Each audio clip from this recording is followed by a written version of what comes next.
Bonjour à tous, bienvenue dans Face aux Assos pour faire le tour de l'actu des fédérations et associations qui œuvrent pour la relation client et collaborateur.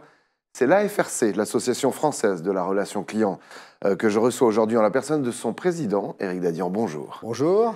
Merci d'être sur notre plateau, Éric. En 2025, on a un petit peu de recul quant à l'utilisation de l'intelligence artificielle dans notre secteur. Et vous parlez de métamorphose de la relation client, qui sera le thème des prochaines palmes de la relation client, justement. Les années à venir seront sportives, m'avez-vous dit, pour les sociétés. C'est-à-dire que vous pensez très clairement, et vous le conseillez vivement à vos entreprises membres, de changer de braquet, de commencer à revoir leurs organisations en prenant compte les bots, bien évidemment, l'IA et surtout l'humain. Est-ce qu'il faut aller davantage vers l'industrialisation ?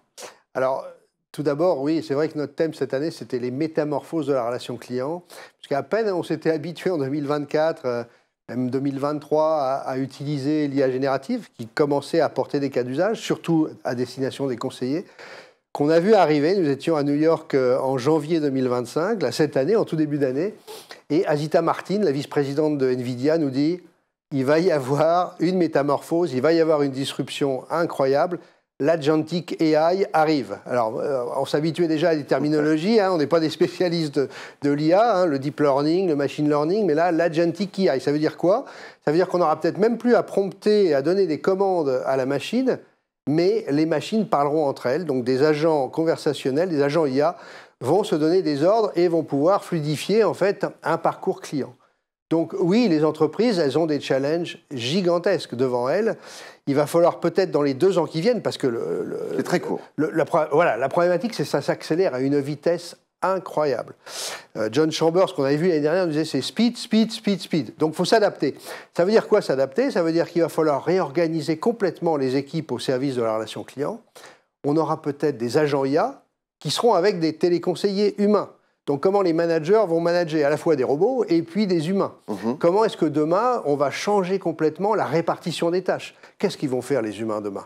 Est-ce que les agents IA, on va leur donner à faire de la récurrence, des choses relativement simples, comme on dit? Moi, j'aime pas le terme de faible valeur ajoutée. Et l'humain, il fera quoi? L'humain, il va justement apporter son intelligence, son empathie, cette notion de conseil, la compréhension du contexte du client. Tout son contexte. Si un client vient, nous on fait beaucoup d'écoutes aussi sur un certain nombre de nos membres, et on s'aperçoit qu'il y a un décès dans la famille. Dès qu'il y a un décès dans la famille, immédiatement le conseiller réagit avec toutes mes condoléances, comment je peux vous aider, on sent la gentillesse qui transpire. Est-ce que l'agent IA, est-ce que le robot va être capable de s'adapter assez vite à ce contexte qui change en permanence? Donc comment je vais gérer cet humain et cet agent IA? Et l'humain, il va falloir que je lui donne enfin une compétence supplémentaire, donc beaucoup de formation. Un peu de hauteur. Un peu plus de hauteur et plus de formation sur des tâches qu'il aura à faire. Est-ce que vous avez l'impression, entre autres avec les entreprises qui sont membres de la FRC, que cette métamorphose qui doit se dérouler très rapidement, elle est en cours, ou il y a encore pas mal d'entreprises à la traîne? Il y a beaucoup de... Alors, c'est pas vraiment de la traîne, c'est de la prudence. Je pense que... Et c'est tout l'intérêt, d'ailleurs, d'être dans une communauté comme la FRC, c'est qu'on se donne des bonnes pratiques, on essaye d'apprendre ensemble comment tu as fait, comment tu as mis en place telle utilisation de cas d'usage en matière d'IA, qu'est-ce que ça t'a apporté, quels sont les retours sur investissement. On voit en 2025, on est quand même dans une période difficile, donc on veut de la productivité, on veut un retour sur investissement. Donc, qu'est-ce qu'on a vu? Oui, on a vu évidemment des entreprises qui ont commencé à utiliser des bots en 2024, des bots de bonne qualité, de meilleure qualité que ce qu'on avait en 2017, mais est-ce qu'on le laisse en direct avec le client? Pas sûr. Donc aujourd'hui, on voit beaucoup de cas d'usage au service du conseiller. Donc le conseiller peut s'appuyer, peut se faire accompagner sur, par exemple, tout ce qui est suggestion de réponse, tout ce qui est automatisation aussi de la conversation qui est résumée, puisque c'est rien de plus embêtant pour un téléconseiller de se souvenir de tout ce qui s'est dit pendant la conversation et des tâches qu'il va devoir faire derrière. Donc ça, c'est automatiquement fait, le résumé de conversation. Tout ce qui est traduction, tout ce qui est aussi, je pense que ça va arriver de plus en plus, de speech analytics. On analyse en fait la conversation et ce qui s'est dit pour pouvoir reformer sur les bons moments qu'il faut traiter. Donc c'est plutôt des applications au service des conseillers pour les renforcer et leur donner plus de temps peut-être pour pouvoir justement exercer leur talent. Et leur talent, c'est leur expertise, c'est leur savoir-faire, c'est cette vente, c'est ce commerce qu'il va falloir développer. Et donc avec ce nouveau cocktail, les indicateurs de performance seront différents? Oui, ils seront différents et ils seront justement à la fois On connaît le NPS et le Customer Effort Score, hein, quel est l'effort que doit faire le client pour entrer en relation avec une marque. Ben, avec des agents IA, il n'y aura plus à attendre. 24 heures sur 24, 7 jours sur 7, il y aura toujours quelqu'un. Et quand il y aura des variations de flux, ben, un agent IA viendra y répondre. Donc, je pense que les indicateurs vont aussi s'améliorer, vont être de meilleure qualité. Est-ce qu'il faudra des indicateurs pour l'agent IA et des indicateurs pour l'humain? Pourquoi pas? Aujourd'hui, on voit que les deux niveaux sont différents. Mais par rapport à la question de tout à l'heure, je pense qu'on a des entreprises qui sont craintives, en tous les cas qui ont peur de laisser l'agent IA en direct avec le client. On se souvient des erreurs, on se souvient des hallucinations sur certaines marques, on peut citer Air Canada. Donc attention, prudence. Aujourd'hui, on continue de faire des cas d'usage pour aider les conseillers et pour trouver de la productivité et de l'amélioration du ROI. Ça, c'est sûr. Est-ce qu'il va falloir finalement davantage internaliser l'être humain et externaliser l'intelligence artificielle? Et demain, toutes ces questions vont se poser. C'est comment je réorganise, comment je fais une grosse GPEC, gestion prévisionnelle des emplois et des compétences, comment je réorganise mes équipes. Ouais. Est-ce que j'externalise? Alors, l'externalisation d'un agent IA, ça va peut-être être vers des éditeurs, mais certaines entreprises voudront aussi créer leurs propres agents IA en interne. On le voit, dans certaines entreprises, elles le développent directement. On peut citer VP, ils aiment bien développer des choses pour eux. Alors que plutôt une société comme Banque Postale travaille avec Zion, on peut citer des marques. Donc tout dépend des stratégies d'entreprise. Est-ce qu'on veut garder la maîtrise? Est-ce qu'on veut externaliser? Comme pour l'humain, est-ce qu'on externalise vers des BPO?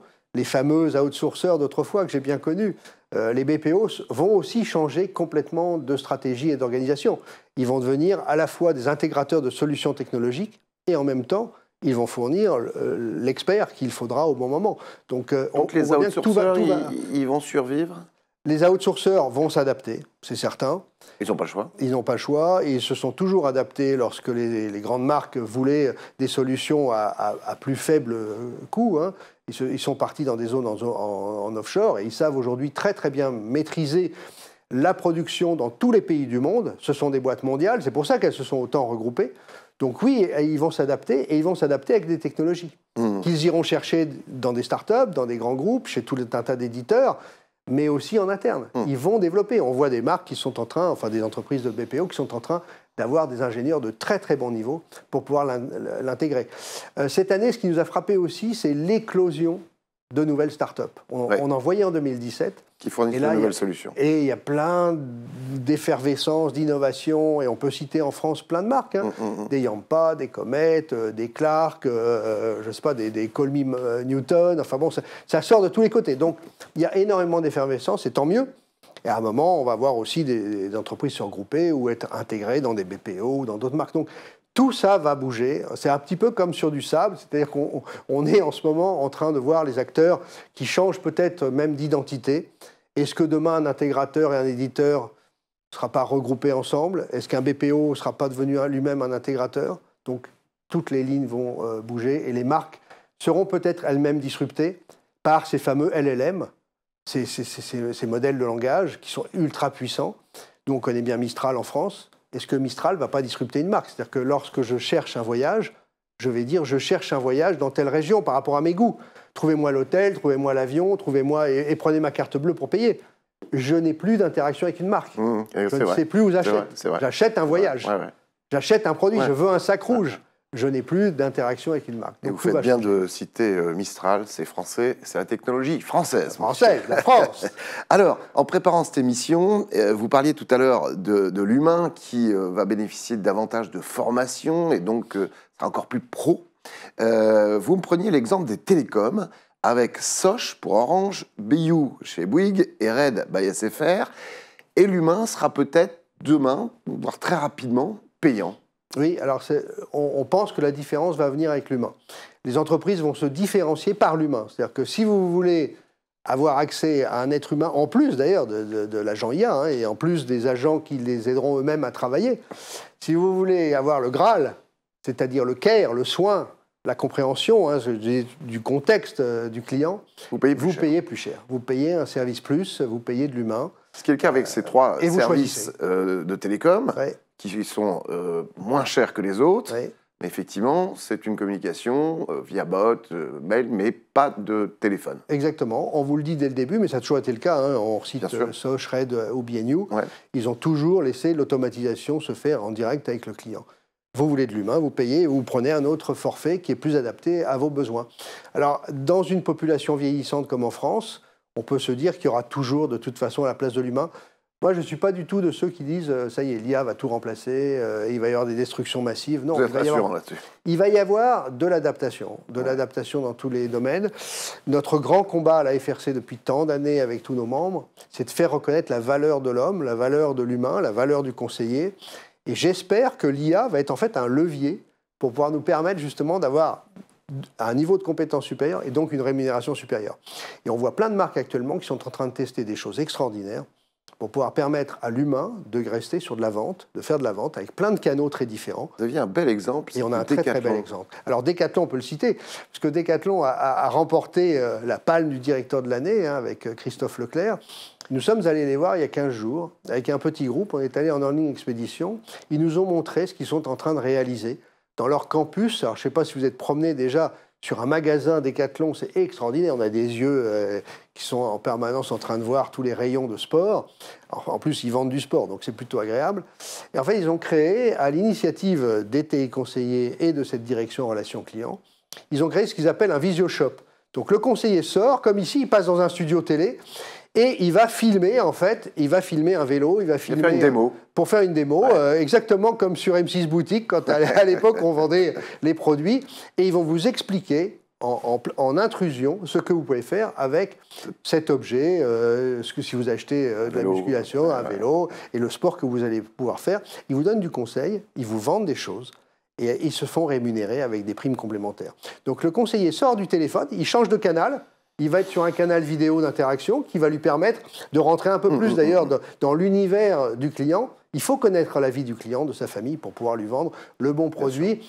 Et ils font, je n'ai pas le droit de donner les chiffres, des millions d'euros aujourd'hui de chiffre d'affaires additionnel. Donc c'est un canal de vente et ça valorise tout le monde, dont le conseiller. Avec interaction avec le client. Avec le client est sur son site internet et il peut justement voir à travers cette vidéo le produit, poser une question, comment je fais du sport et donner des conseils sportifs, parce que ce sont des coachs sportifs aussi, les conseillers de chez Decathlon. Est-ce que les entreprises qui n'utiliseront pas bien l'humain, en tout cas pas du tout ou pas à bon escient, vont disparaître? Les deux. Les entreprises qui n'utiliseront pas l'IA vont disparaître. Et je reprends cette phrase d'Azita Martin qu'on a rencontrée, la vice-présidente d'NVIDIA à New York. Elle disait, c'est pas l'IA qui détruit l'emploi. C'est ceux qui n'utilisent pas l'IA qui vont se faire disrupter.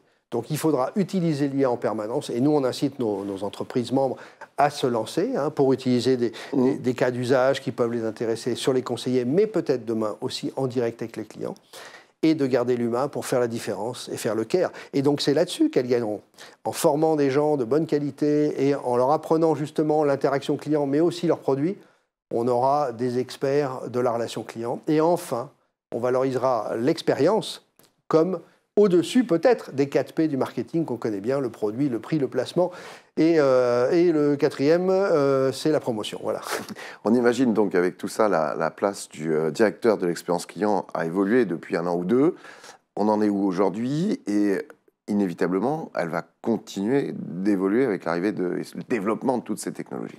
Alors ça va faire partie d'une nouvelle étude qu'on lance à la FRC cette année, c'est quelle sera la place du directeur expérience client demain.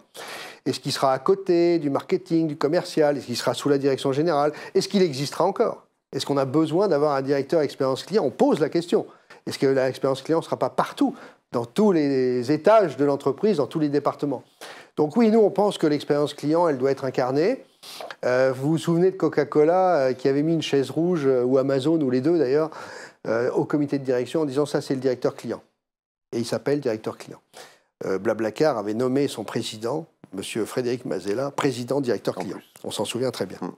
C'est lui qui l'incarnait directement. Donc oui, l'expérience client, elle doit être une tour de contrôle. Ça doit être l'endroit où on observe tout ce que disent les clients sur tous les réseaux, sur tous les canaux. Et donc il doit être encore plus proche de la direction. Il doit être sous la direction générale, sous la présidence. Ça doit être cette espèce d'éminence grise qui souffle à l'oreille du président ce que disent les clients, puisqu'il n'y a rien de plus important. On nous dit tout le temps, naturel, le client au centre. Le client au centre, c'est le directeur expérience client qui l'incarne. La dernière fois que vous étiez venu nous voir Face aux Assos, c'était il y a 2 ans quand même. On avait échangé sur le fait que la relation client était encore trop perçue comme un centre de coût. Est-ce que plus de 2 ans après, c'est encore le cas? Les mentalités, elles ont avancé ou pas? Les mentalités changent complètement. Donc, ce que j'ai dit tout à l'heure, le directeur expérience client va évoluer. Ouais. Il va se retrouver sous la direction générale. On voit bien que l'intelligence artificielle donne un espoir extraordinaire pour aller trouver justement des sources de rentabilité qui vont permettre de dégager de l'argent pour qui? Pour former des téléconseillers, on l'espère, aussi sûrement pour les actionnaires. On ne va pas se faire d'illusions. Mais je pense qu'il faut remettre de l'argent qu'on aura gagné avec ces gains de productivité vers l'homme pour faire la différence et pour que l'entreprise puisse se différencier. Donc oui, ça a évolué et on a des leviers aujourd'hui pour permettre à la relation client de devenir en fait un centre de profit pour pouvoir faire de la vente. Je citais l'exemple de Decathlon. Decathlon, sans le dire à sa direction générale, a montré que en fait, son centre de relation client était archi rentable, puisqu'il générait des revenus supplémentaires, des millions d'euros supplémentaires. La direction générale a dit, mais alors continue, investis, et puis on va continuer justement de mettre en avant la direction relation client qui est visitée par tous les services de l'entreprise. Aujourd'hui, les PDG et les DG ont vraiment l'expérience client dans le sang, ont davantage. Oui, ils ont compris que ce n'était plus le produit qui allait faire la différence, même dans des entreprises de B2B ou dans les services publics. Hein. Même les services publics, on peut parler du citoyen au centre. Donc oui, c'est en train de changer et les leviers sont là. Alors tout le monde ne peut pas faire de la vente, hein, mais les leviers sont là pour à la fois connaître le client, le fidéliser et puis faire de la vente additionnelle. Il faudrait simplement que nos amis les députés et les sénateurs, on est en plein moment où une loi va sortir sur le démarchage téléphonique. D'ailleurs, on nous a mis dans une espèce de niche qui s'appelle la fraude, contre la fraude. On ne fait pas de la fraude, puisque nos entreprises font de la vente, et elles font de la vente avec de l'appel sortant, avec des canaux qui leur sont permis. Donc oui, il faut laisser la possibilité, et merci les députés, à nos entreprises de faire du commerce, et la relation client est un levier de commerce extraordinaire. Pour revenir au PDG et au DG, justement, on a une émission qui s'appelle Les yeux dans les yeux, où on reçoit effectivement ces grands patrons et qui viennent parler de l'expérience client. C'est important de voir que pour nombre d'entre eux, ça part du haut de la pyramide. Je vous recommande cette émission. Pour terminer, Eric, on avait parlé il y a 2 ans du métaverse comme nouvelle technologie. Là aussi, on a l'impression que, quand même, contrairement à l'IA, pas trouvé encore complètement sa place. Hein. Non, on n'a pas trouvé sa place. Parce qu'il y a 2 ans, vous m'aviez dit oui, ça va exploser. C'est pas le cas. Non, c'est pas le cas. On attendait beaucoup d'ailleurs de la virtualité par rapport au monde physique réel. Et en fait, c'est pas arrivé. Pourquoi? Parce qu'il manque les devices. Aujourd'hui, les agents IA, ils utilisent les canaux qu'on connaît et qui existent. Et en fait, il n'y a pas de device, il n'y a pas de lunettes connectées qui nous permettraient aujourd'hui de rentrer dans ce monde virtuel en même temps que le réel. Donc on attend, Meta nous promet des choses, Apple également, ou Google, donc on attend de voir s'il y a un device qui va sortir. Mais pour l'instant, restons prudents, on se concentre et on a beaucoup de choses à faire avec ces fameux LLM et avec l'Agentic AI, c'est le grand mot à la mode actuellement. Merci Eric Dadurand. Merci Alexandre. Merci à vous de nous avoir suivis, on se retrouve bien évidemment très vite. En attendant, prenez soin de vous, ciao.